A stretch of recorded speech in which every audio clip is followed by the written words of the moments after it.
يا أيها الذين آمنوا صلوا عليه وسلموا تسليما.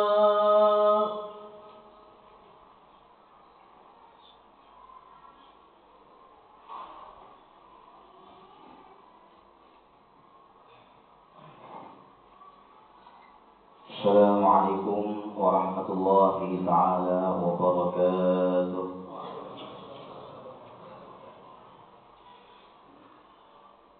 الله أكبر الله أكبر الله أكبر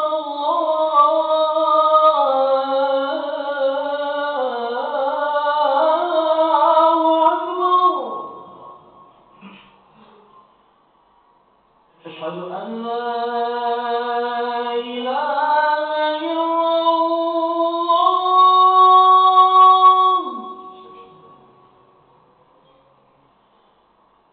أشهد أن لا إله إلا الله.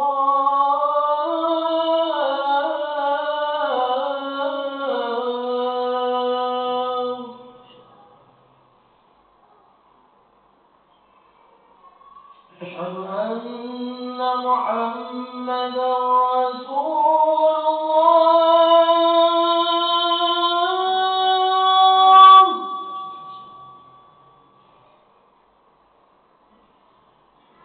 أشهد أن محمدا رسول الله.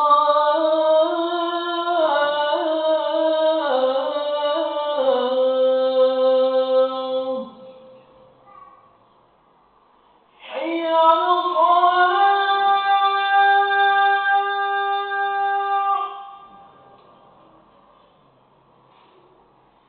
حي على الصلاة.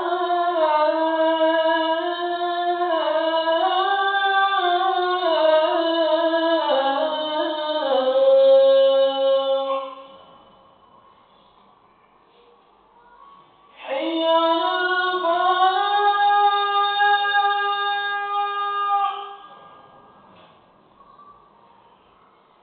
حي على الفلاح.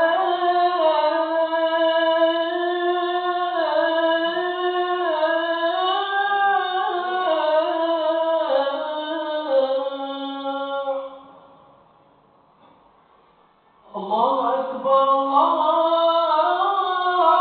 أكبر. لا إله إلا الله.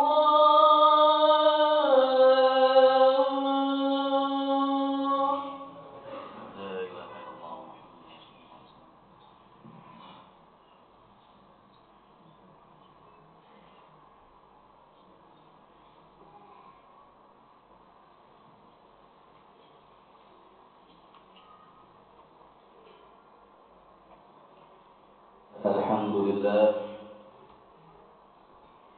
الحمد لله الذي أرسل رسوله بالهدى ودين الحق ليظهره على الدين كله وكفى بالله شهيدا.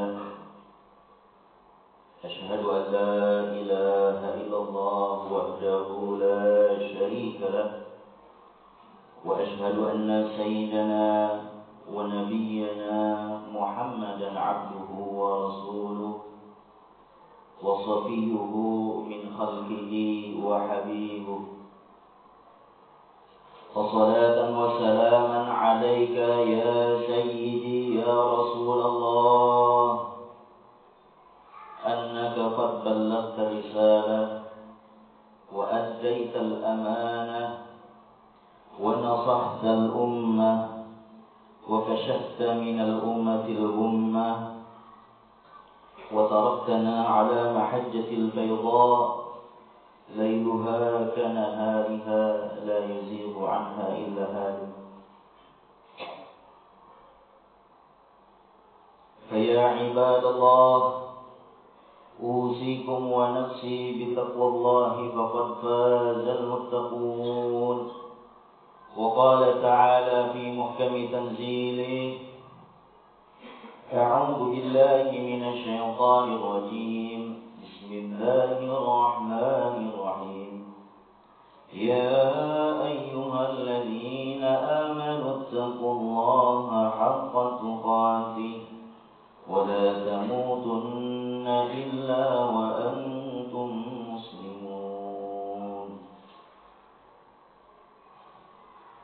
وقال نبينا ونبيكم محمد صلى الله عليه وآله وصحبه وسلم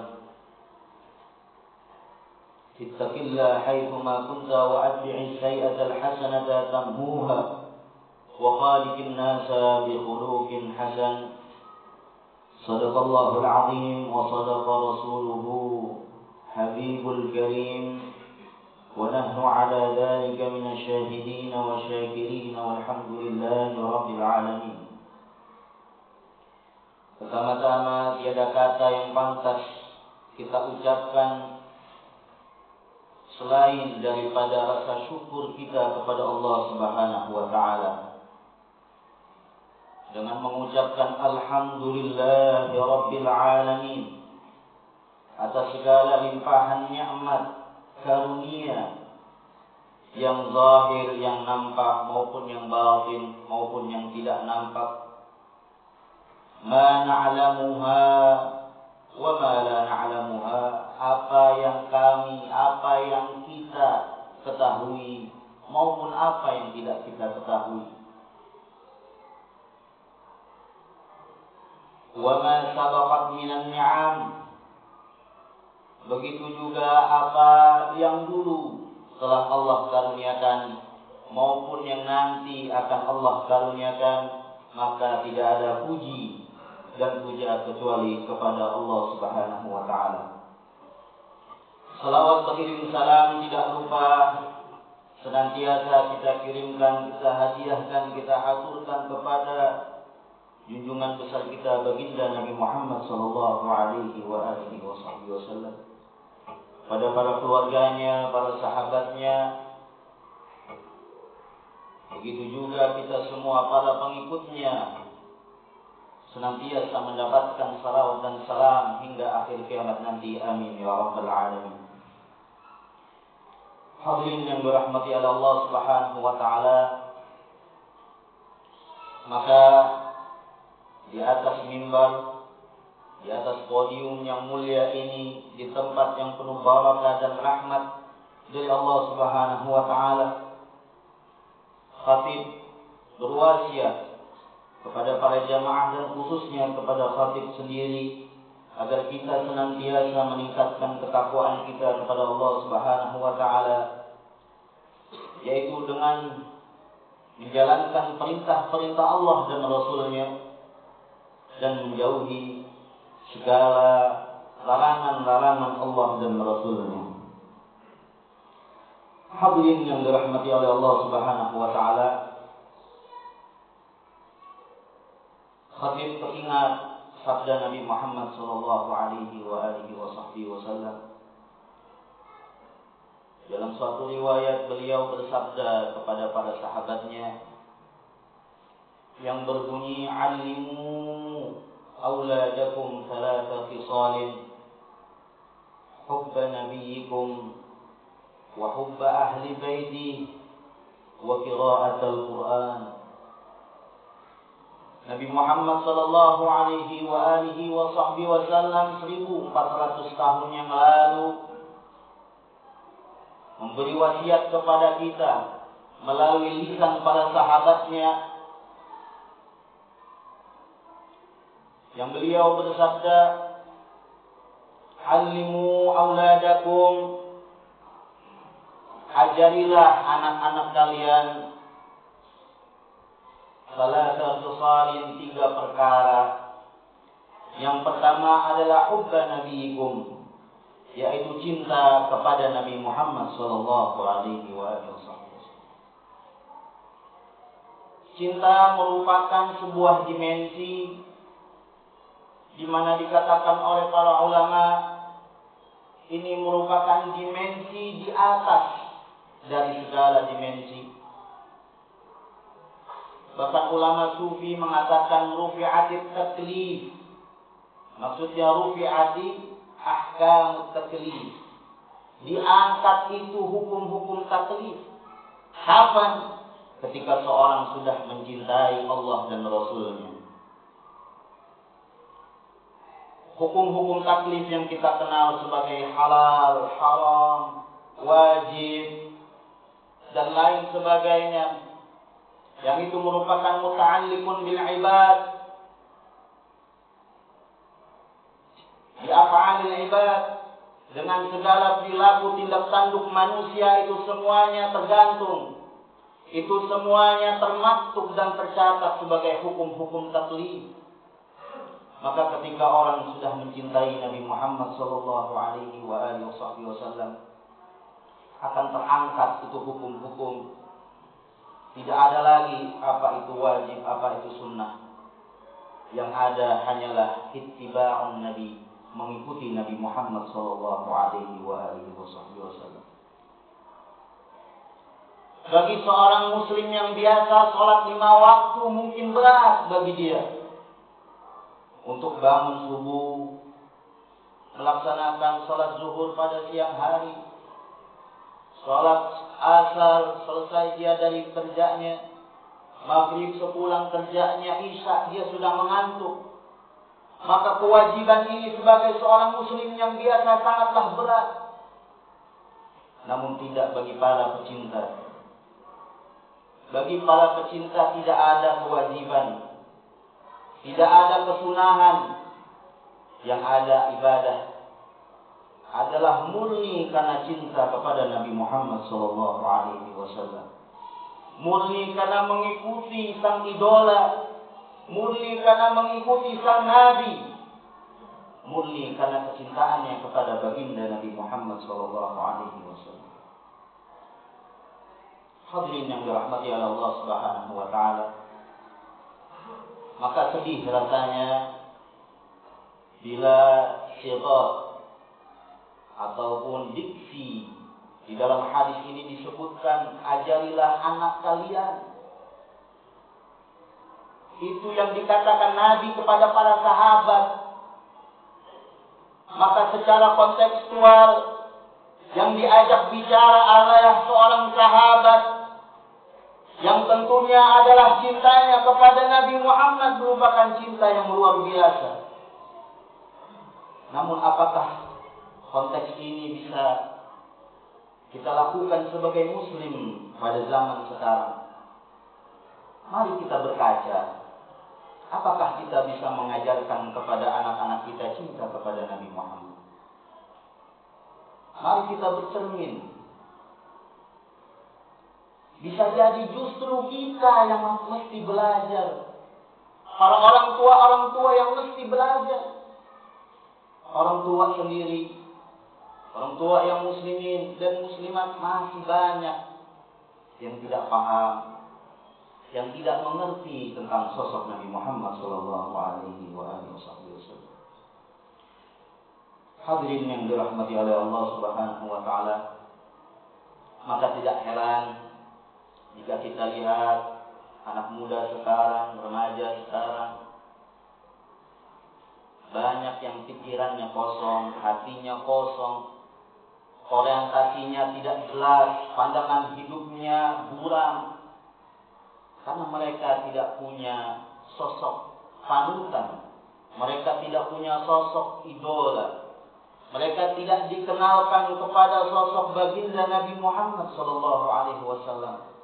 Sehingga sangat mudah bagi orang-orang luar, bagi orang-orang yang mungkin zalim kepada kita, yang ingin merusak kita, dengan mudahnya menyusupi pemikiran, menyusupi pemahaman, menyusupi orientasi yang tidak jelas kepada anak-anak kita.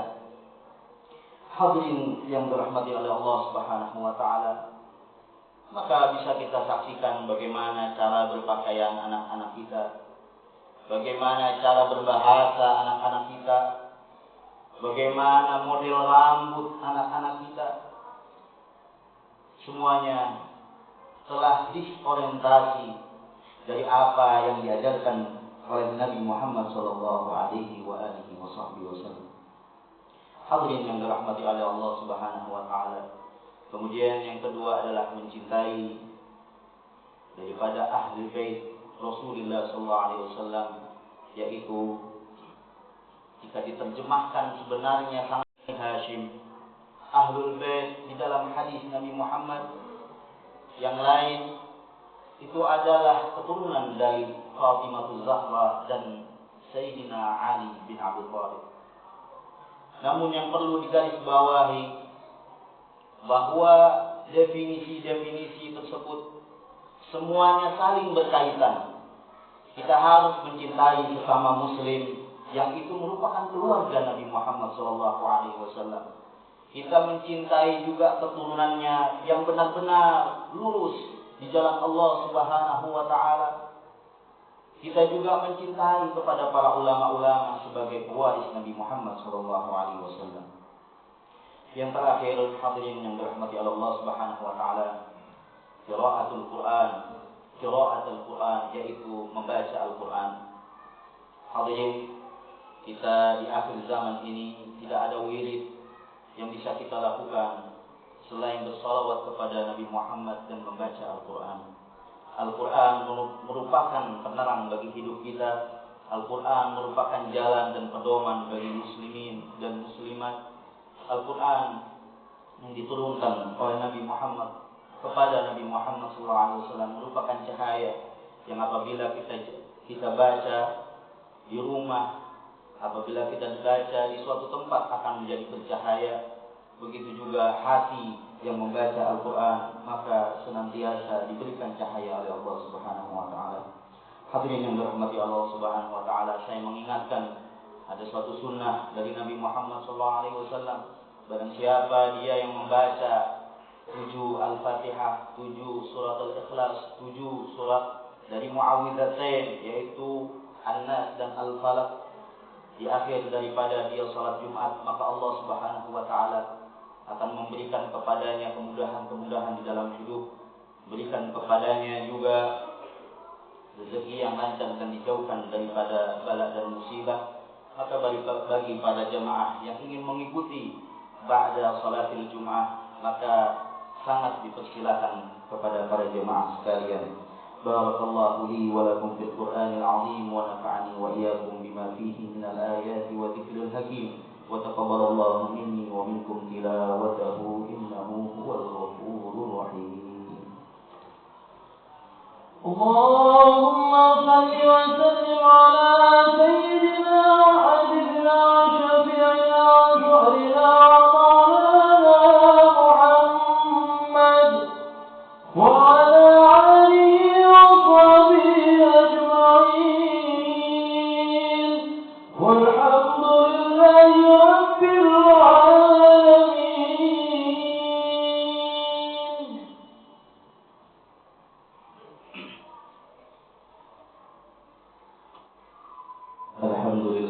Alhamdulillah wa kafa wa salatu wa salam ala nabiyil mustafa wa ala alihi wa sahbihi ahli sidqi wal wafa. Amma ba'd, fa ya ibadallah ittaqullaha haqqa tuqatih wa la tamutunna illa wa antum muslimun wa'lamu anna Allah amarakum bi amrin bada'a fihi bi nafsihi wa thanna al malaikatu bi qudsihi wa lam yazal qailan 'alima. إن الله وملائكته يصلون على النبي يا أيها الذين آمنوا صلوا عليه وسلموا تسليما. اللهم صل على سيدنا محمد وعلى آل سيدنا محمد كما صليت وسلمت على سيدنا إبراهيم وعلى آل سيدنا إبراهيم وبارك على سيدنا محمد وعلى آل سيدنا محمد كما باركت على سيدنا إبراهيم وعلى آل سيدنا إبراهيم في العالمين إنك حميد مجيد. اللهم اغفر للمسلمين والمسلمات والمؤمنين والمؤمنات الأحياء منهم والأموات يا مقضي الحاجات يا مجيب الدعوات. اللهم عافنا والطف بنا واحفظنا وانصرنا وفرج عنا والمسلمين. اللهم اكفنا وإياهم جميعا شر مصائب الدنيا والدين. اللهم أصلحنا وأصلح من في صلاحه صلاح الإسلام والمسلمين. اللهم ولا تهلكنا وأهلك من في هلاكه صلاح الإسلام والمسلمين. اللهم أسقنا الغيث والرحمة مع اللطف والعافية والبركة ولا تجعلنا من القانتين ولا تجعلنا من المحرومين يا رب العالمين. اللهم ارفع وادفع واصرف عنا وعن المسلمين البلاء والوباء والأمراض والأسقام والشدائد والشدائد والزلازل والفتن والمحن ما ظهر منها وما بطن من بلادنا هذا خاصة إندونيسيا ومن بلاد المسلمين عامة. اللهم انصر إخواننا المجاهدين في فلسطين، اللهم انصر إخواننا المجاهدين في غزة، اللهم انصر إخواننا المجاهدين في كل مكان يا الله يا رب العالمين. ربنا ظلمنا أنفسنا وإن لم تغفر لنا وترحمنا لنكونن من الخاسرين. ربنا آتنا في الدنيا حسنة وفي الآخرة حسنة وقنا عذاب النار. عباد الله، إن الله يأمر بالعدل والإحسان وإيتاء ذي القربى وينهى عن الفحشاء والمنكر والبغي يعظكم لعلكم تذكرون. فاذكروا الله العظيم يذكركم واشكروا على نعمه يزدكم ولذكر الله أكبر. أقيموا الصلاة. الله أكبر الله أكبر، أشهد أن لا إله إلا الله، أشهد أن محمدا رسول الله. حي على الصلاة، حي على الفلاح، قد قامت الصلاة قد قامت الصلاة. الله أكبر الله أكبر، لا إله إلا الله. لا إله إلا الله محمد رسول الله صلى الله عليه وسلم حقا صدقا ويقينا. رب اجعلني مقيم الصلاة ومن ذريتي ربنا وتقبل دعاء. رب أعوذ بك من همزات الشياطين وأعوذ رب يحضرون. ركعتان سواك خير من 70 ركعة بغير سواك، فسواك ربك رفيقه. استووا واعتدلوا وتراصوا بين الأعراف والأعلام حتى تسود الخلل. صلوا صلاة المعبعين يرحمني ويرحمكم الله. اللهم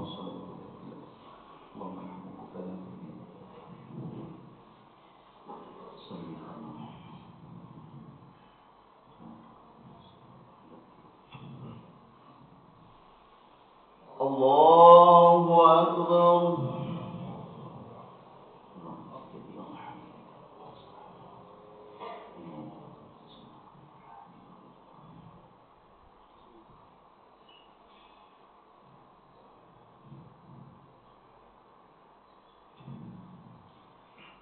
بسم الله الرحمن الرحيم. الحمد لله رب العالمين، الرحمن الرحيم، مالك يوم الدين. إياك نعبد وإياك نستعين. اهدنا الصراط المستقيم، صراط الذين أنعمت عليهم غير المغضوب عليهم ولا الضالين.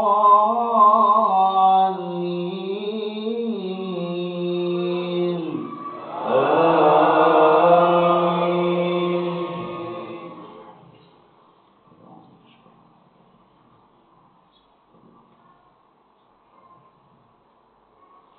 بسم الله الرحمن الرحيم. يسبح لله ما في السماوات وما في الأرض، الملك القدوس العزيز الحكيم.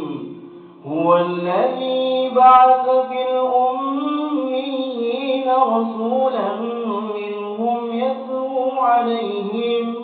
يتلو عليهم آياته ويزكيهم ويعلمهم الكتاب والحكمة وإن كانوا من قبل لفي ضلال مبين. وآخرين منهم لما يلحقوا بهم، إن الله هو العزيز الحكيم. ذلك فضل الله يؤتيه من يشاء، والله ذو الفضل العظيم. مثل الذين حملوا التوراة ثم لم يحملوها كمثل الحمار يحمل أسفارا،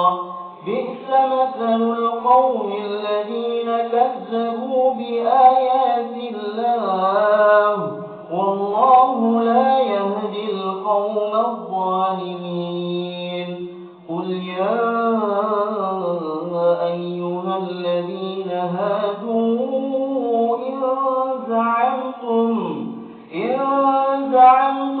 أنكم أولياء لله من دون الناس فتمنوا الموت إن كنتم صادقين ولا يتمنونه أبدا بما قدمت أيديهم والله عليم بالظالمين قل إن الموت الذي تفرون منه فإنه ملاقيكم ثم تردون إلى عالم الغيب والشهادة فينبئكم بما كنتم تعملون الله أكبر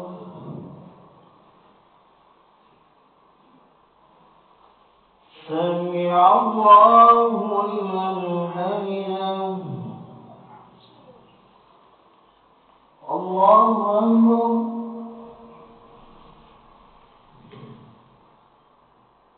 الله أكبر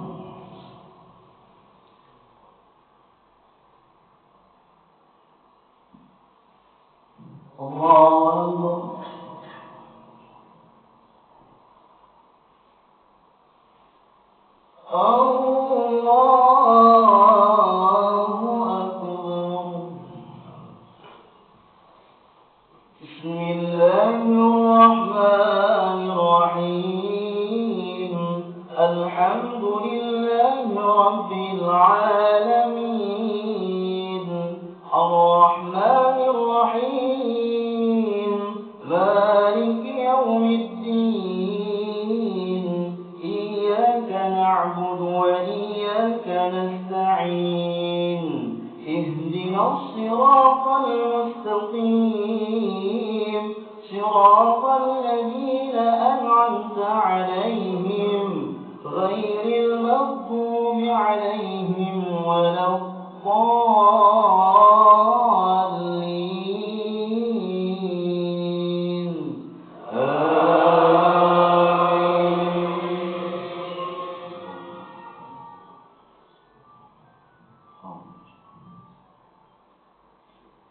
يا أيها الذين آمنوا إذا نودي للصلاة من يوم الجمعة فاسعوا إلى ذكر الله وذروا البيع ذلكم خير لكم إن كنتم تعلمون فإذا قضيت الصلاة فانتشروا في الأرض وابتغوا من فضل الله واذكروا الله كثيرا لعلكم تفلحون وإذا رأوا تجارة أو لهوا انفضوا إليها وإذا رأوا تجارة أو لهوا انفضوا إليها وتركوك قائما قل ما عند الله خير من اللهو ومن التجارة والله خير الرازقين الله أكبر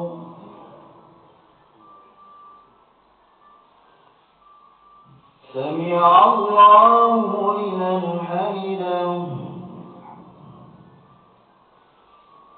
الله أكبر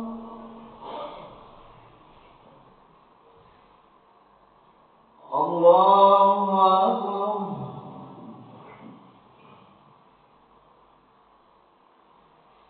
الله أكبر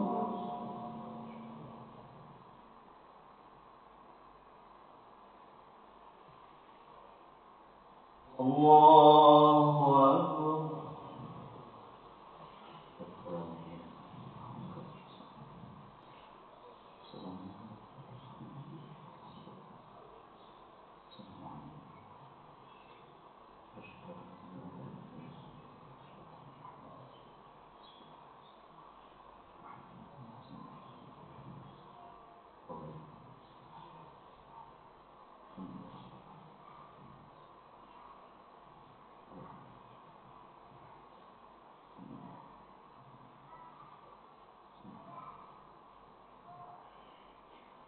السلام عليكم ورحمة الله. السلام عليكم ورحمة الله. الفاتحة على النبي محمد صلى الله عليه وسلم وعلى آله وصحبه وذريته وأحبابه الكرام. أعوذ بالله من الشيطان الرجيم. بسم الله الرحمن الرحيم. الحمد لله رب العالمين الرحمن الرحيم مالك يوم الدين. إياك نعبد وإياك نستعين اهدنا الصراط المستقيم صراط الذين أنعمت عليهم غير المغضوب عليهم ولا الضالين. بسم الله الرحمن الرحيم. الحمد لله رب العالمين الرحمن الرحيم مالك يوم الدين. إياك نعبد وإياك نستعين اهدنا الصراط المستقيم صراط الذين أنعمت عليهم غير المغضوب عليهم ولا الضالين. بسم الله الرحمن الرحيم. الحمد لله رب العالمين الرحمن الرحيم مالك يوم الدين. إياك نعبد وإياك نستعين اهدنا الصراط